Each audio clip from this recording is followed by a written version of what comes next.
Peripheral vascular disease. A case with peripheral vascular disease may present with a gangrene where cell death has already occurred, or before that with an ischemic limb. If gangrene be present, then examine the gangrenous area first and then proceed to examine the ischemic limb. Now we begin our examination with the inspection of the affected limb. On inspection of the gangrenous area, it shows a dark discoloration and a shriveled up mummified appearance if it is a dry gangrene. Note the dry, shriveled up appearance of the dry gangrene of this right foot and leg. A wet gangrene, as seen in the fingers of the right hand, shows black discoloration, but the tissues are edematous and swollen, and there is no clear-cut demarcation between the gangrenous and the normal limb.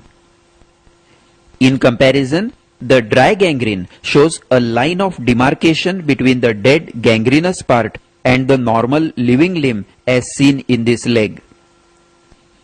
Note the well-differentiated line of demarcation between the gangrene and the proximal healthy tissue in this dry gangrene of the finger. Just proximal to the line of demarcation is a small zone of hyperemia and hyperesthesia, followed by normal skin. This is another case of a dry gangrene of the index finger. It is in the process of separation. In due course of time, the dry gangrene will separate itself by the process of aseptic ulceration, and the ulcer will be covered up by skin. Now inspect the proximal limb for evidence of proximal spread of gangrene and infection, and for evidence of chronic ischemia. First, we look for proximal spread of the gangrene. Presence of redness and edema in the proximal skin suggests active infection as in a wet gangrene.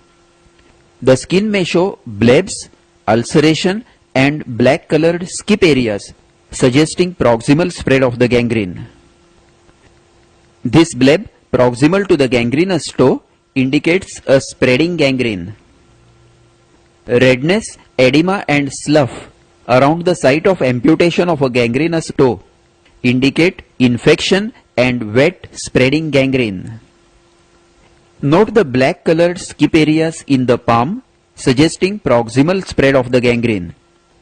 Skip areas are areas of blackening in the proximal limb independent from the gangrene. Next, we look for signs of chronic ischemia. Observe the skin color of the ischemic limb and compare it with the opposite normal side. Note the blackish dark discoloration in the right limb suggesting chronic ischemia. A marked pallor will indicate sudden arterial obstruction, as in embolism or during Raynaud's phenomenon. Note the appearance of the left hand in this case of left axillary artery embolism. A chronically ischemic limb looks pale and thin. The skin over the lower part of the leg and shin is thin and shiny with scanty hair. The leg is thin due to loss of subcutaneous fat and muscle wasting. The nails are brittle with transverse ridges. As the blood supply becomes critically less, the distal parts of the fingers and toes become darker in color, and the tips of the fingers or toes may show ischemic or trophic ulcers. Once again, note the ischemic leg on the left side, which is darker than the normal right leg and has a wasted, shriveled up appearance. Now measure the limb girth with a measuring tape and compare it with the girth of the opposite limb at the same level to demonstrate and record limb wasting. The measurements are taken over the main muscle mass about 3 inches above and below the knee joint in the lower limbs and 2 inches above and below the elbow joint in the upper limbs. Now inspect the veins over the dorsum of the foot. If they are well filled in the lying down position, it indicates a fairly good circulation.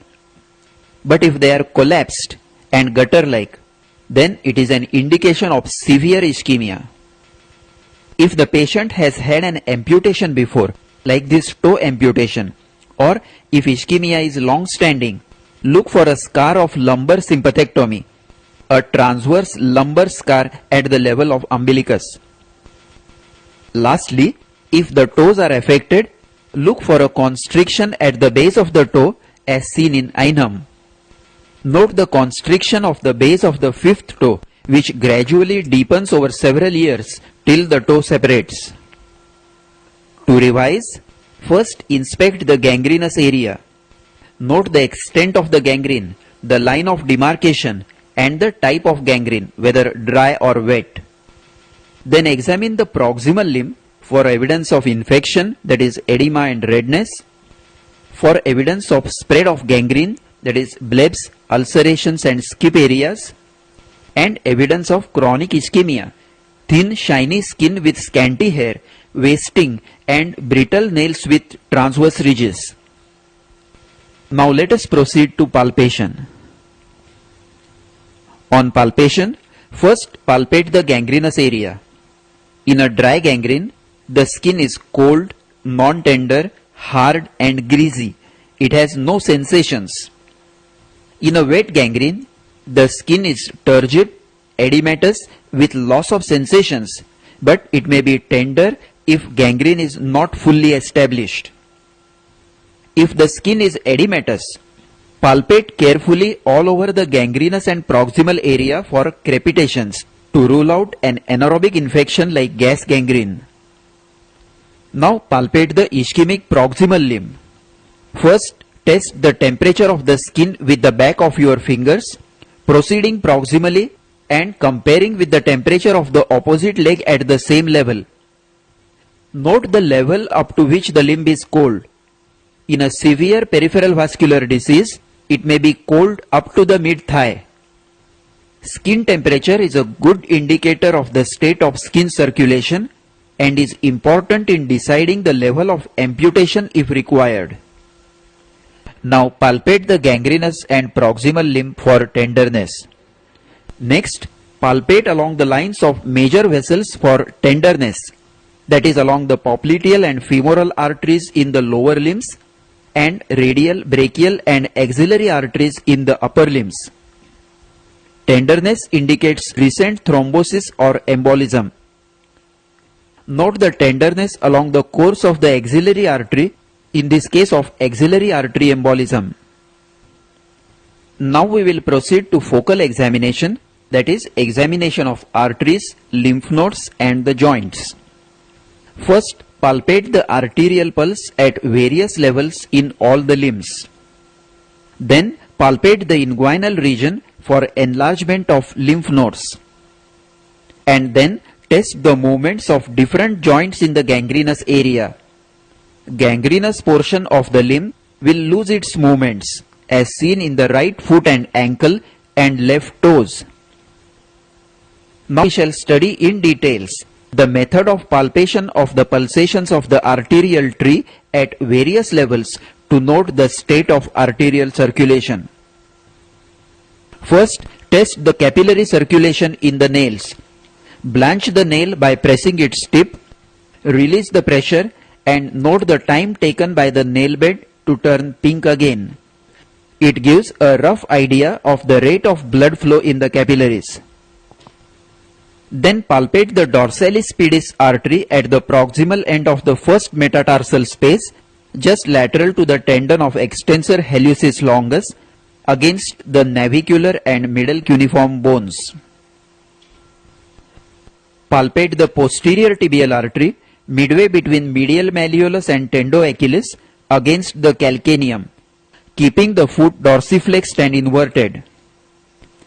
If dorsalis pedis and posterior tibial are well felt and normal, it implies that the proximal pulses are bound to be normal.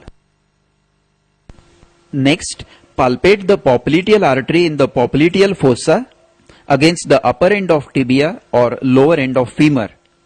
With the patient in supine position, keep the knee flexed to 135 degrees. Keep your thumbs over the tibial tuberosity and insinuate the fingertips in the lower part of the popliteal fossa, palpating from the lateral to medial side till the neurovascular bundle is felt. Now palpate the artery against the upper end of tibia. If not felt in this position, turn the patient prone, flex the knee to 90 degrees and palpate the artery in the midline in the upper part of the popliteal fossa against the lower end of femur. If the popliteal pulse is still not felt, as it is a very difficult pulse to locate in obese patients, then perform the Fuchs test or crossed legs test. Fuchs test. Ask the patient to sit on the edge of the table and cross the affected leg so that the popliteal fossa rests on the opposite knee. Ask him to keep the leg fully relaxed. Divert his attention into talking something else and look for oscillatory movements of the hanging leg synchronous with the patient's pulse. Note the oscillations of the foot in this boy with gangrene due to electric burns who has a normal popliteal pulse. While in this patient of Buerger's disease, absence of oscillatory movements suggests that the popliteal artery pulsations are absent. The test is of great significance when femoral pulse is normal but dorsalis pedis and posterior tibial are not palpable, because presence of these oscillatory movements is a definite indication of a good popliteal pulse. For the femoral artery, with the patient lying supine, keep the leg slightly abducted and externally rotated to relax the deep fascia and palpate in the line of mid-inguinal point just below the inguinal ligament. Femoral artery is felt against the head of femur. Then palpate the abdominal aorta to the left of the midline in epigastric and umbilical areas against the spine.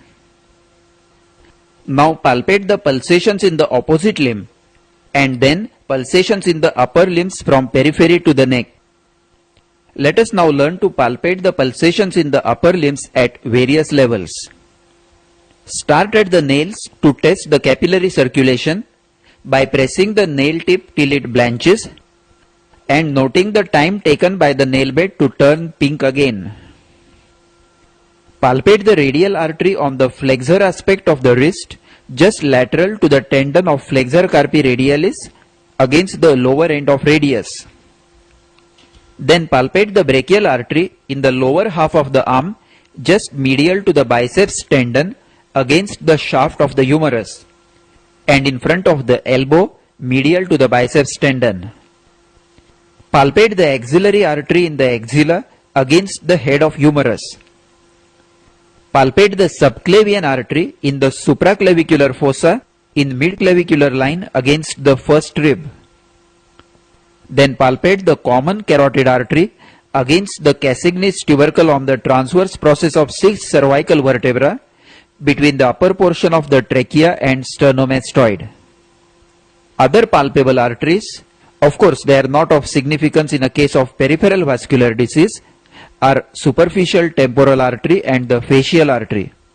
Superficial temporal artery is palpated in front of the tragus against the temporal bone, and facial artery is felt against the lower border of the mandible at the anterior border of masseter muscle. Ask the patient to clench his teeth, palpate the masseter and identify its anterior border. Now we proceed to auscultation. After palpation of the arteries, you will know the approximate level of block. Now auscultate along the entire course of the artery for a systolic bruit of stenosis, partial obstruction or aneurysm.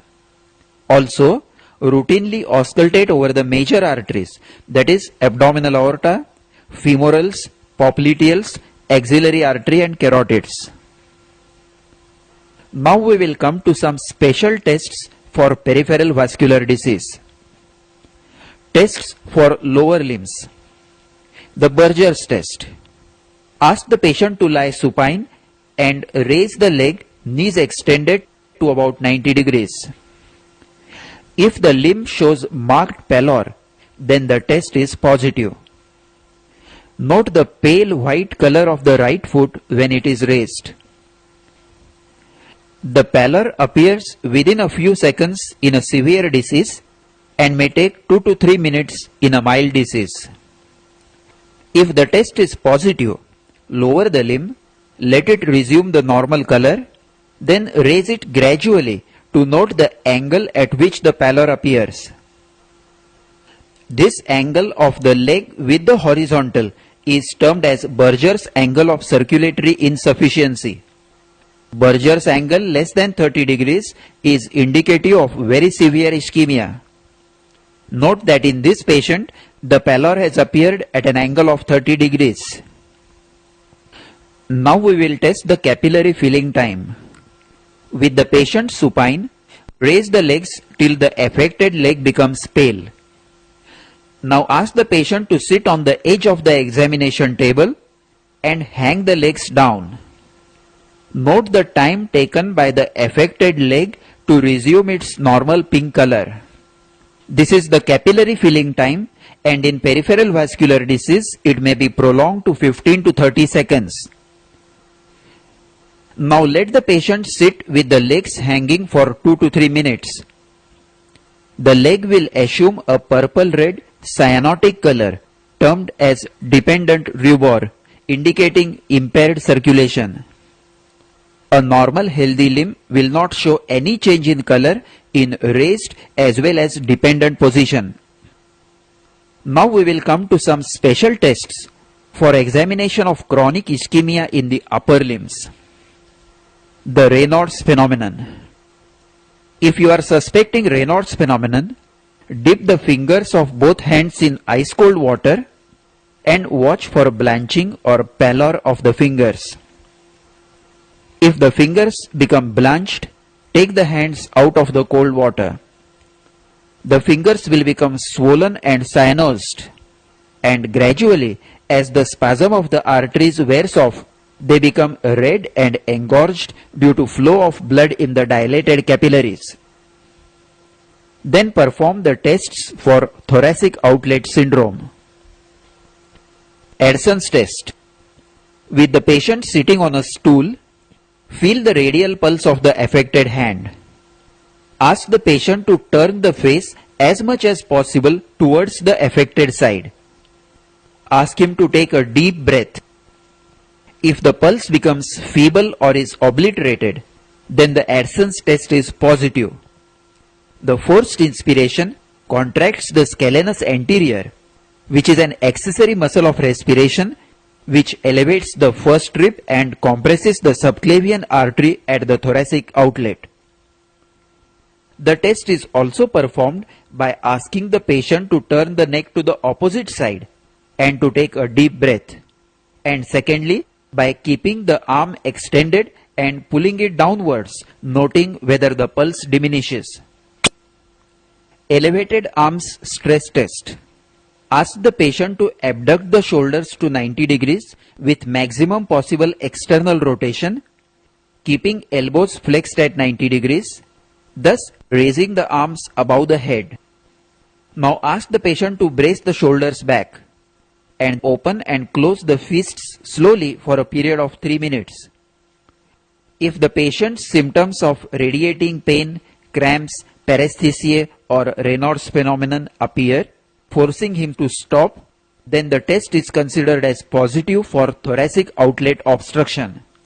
A normal individual will only feel some fatigue in the forearm muscles. Lastly, we will perform the Allen's test for the degree of patency of radial and ulnar arteries. Ask the patient to clench his fists tightly. Now compress both radial and ulnar arteries at the wrist separately using both your hands. Ask the patient to clench and release the fist till blanching occurs. Now ask him to open the fist and release the radial artery.